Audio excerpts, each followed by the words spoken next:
शिक्षण द्या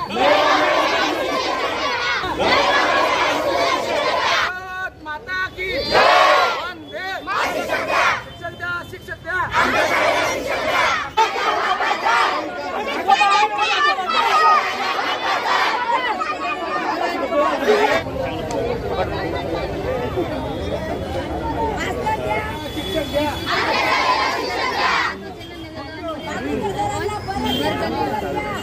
शिक्षण अधिकारी जे मॅडम होत्या त्या आम्हाला न बोलता आणि न समस्या सांगता ते आपण निघून गेले।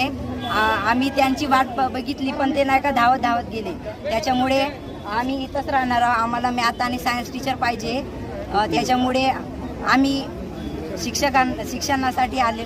शिक्षक घेतलं पाहिजे। शिक्षक हा आपला मूलभूत हक्क आहे। त्याच्यामुळे आम्ही शिक्षक